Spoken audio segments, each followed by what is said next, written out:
Matthew Shepman, Cinema Daily US. Thank you so much for your time, everyone.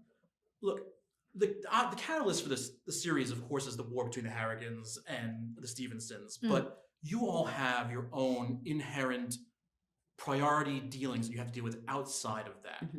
Is there part of you then when building the character you think about that war is kind of like in the background, it doesn't even kind of matter to me? I think it has a huge impact though on our lives, doesn't it? Unfortunately.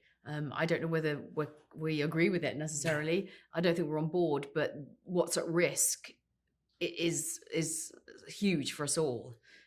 So in some ways I think we are complicit in going to war with the Stevensons. And as the series unfolds and the war unfolds, obviously the seeds are sown in episode 1. And as we move through the 10 episodes, I mean, things get crazy, crazy. So we're all dragged into it, you know, whether we want to be or not. And the storylines are so edge of your seat and fun and shocking. And sometimes I read them and I was like, oh my goodness, I can't believe that. I can't wait to see this. And I'm actually really excited about watching it because we're a big ensemble. There's lots of scenes that I haven't seen because I'm not in them. So I can't wait to see. We'll be like punters because we've just not been privy to those storylines. Even though we know the storylines. So. First 2 episodes. Is it something where somebody like him comes in that it's different than normal TV at all? Or it doesn't make a difference? It's still the same process?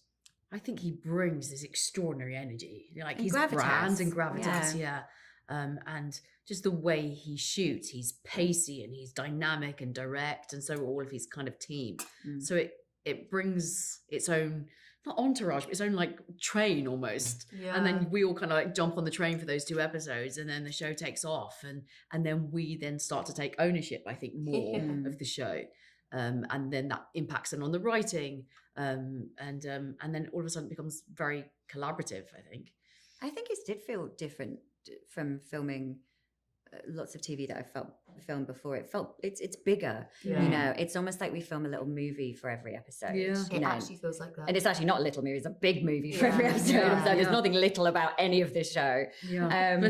So it feels big. It's like it's fast paced, as I said. It's big, it's confident, it's funny, it's bold, it's dark, isn't it? it's bold. There's violence, there's edge of your seat, there's action, there's everything there. So it felt bigger scale, didn't it? It felt like we were doing something on a much bigger scale. You know, I think also for all your characters, it's kind of like the antithesis of what you normally expect from these people. Serafina, while she has her dealings with Maeve, her father clearly loves her and trusts her, knows what she's doing. You know, both of you have this idea where it's like, we kind of know what everybody does. We're in it, but in the same breath, it's second nature. It's not second nature to them. They don't have to worry about it. Is there something about having those kind of characteristics compared to what people would normally think for these kind of characters? I think they're very conflicted women because I think you can only detach so much from what your partners are doing. And I think also for myself, my son is creating the war essentially, and I've tried to steer him on the right path, but he is the grandson of the Harrigans, and Maeve has very much had his ear, so it's been very hard to help him make better choices. But I think we're all very conflicted characters, dealing with our own individual wars within the war almost. And I don't take war like, I don't even mean it as in combative necessarily. I just mean like people not necessarily being on the same page, or one not being the focus of their husband's, like the priority of their attention, or whatever it is that one is grappling with. You know, I think they could all do with a lot of couples therapy. We'll see if he gets there or not. I don't know yet. Thank you all so much for your time.